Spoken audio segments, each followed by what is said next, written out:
Scholastic Audio presents Uprising by Jennifer A. Nielsen, read by Gail Shalan.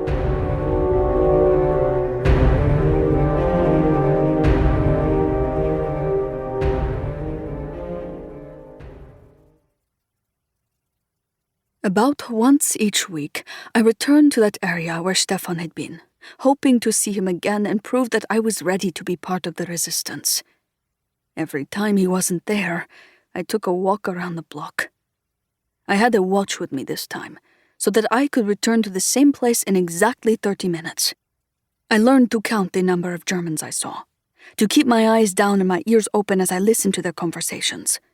I'd get so excited about what I'd heard that I'd hope and pray when I returned to the building Stefan would be there so that I could share the information. But he never was. I was on another round today, taking my final walk up Shuka Alley. Things felt different today, though I wasn't sure why.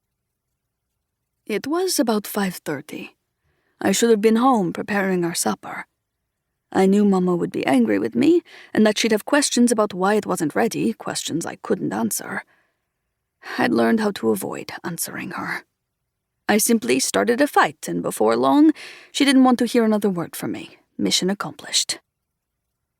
As usual, I was walking in the street, leaving the sidewalk clear for the Germans. Nearby, other Poles were walking as well. Stefan was one of them. I started to call out to him, then stopped myself. No, of course he wouldn't want me to identify him here. Or anywhere. That would have been an enormous mistake. The boy walking beside Stefan checked his watch, then said to the others, "Rudy should be here at any moment. Then we act." I didn't know who Rudy was, only that all of them straightened up when he spoke, each one looking around the area without drawing any attention to themselves. A truck began rumbling down the street.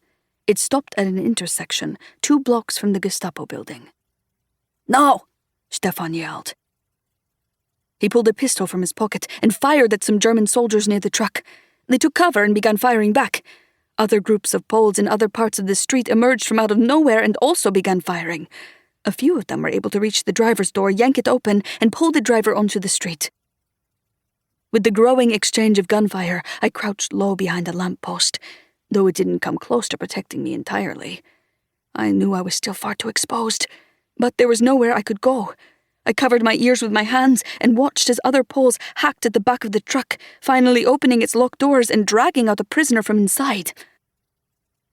The prisoner was clearly injured and having trouble walking. One of his rescuers picked him up to carry him over his shoulder. I gasped aloud. The rescuer was Richard. I nearly screamed at him to get out of this area. Bullets flew so quickly in every direction, I knew he couldn't escape them all.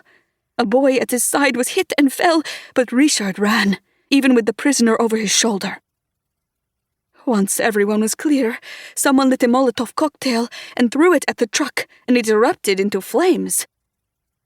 Then, as quickly as it had started, the fight was over. The Poles jumped into waiting cars and sped away. At least 4 Germans lay dead in the street, and 2 Poles. One of them was Stefan. I left as quickly as I could, almost numb with fear but determined to never go near Shuka Alley again, not for any reason. It was another 4 days before I could get Richard to talk about what had happened that day. When I did, he only said, "It was all for nothing. The person we rescued was one of the resistance leaders, but the Nazis had already injured him too badly. He didn't survive." "At least you showed the Germans that we are willing to fight back," I said. "Yes, and they showed us what happens when we do," he replied. "The day after our attack, they executed 140 of their prisoners. We do a teaspoon of good, they respond with buckets of evil."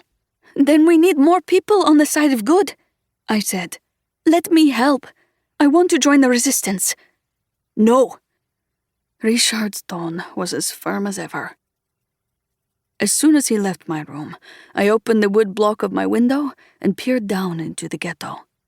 The Jews inside there were planning something, I was sure of it. They knew they had upset the Nazis, and that before long the Nazis would return. They were getting ready. I was going to help them. One way or another, I was making myself part of the resistance.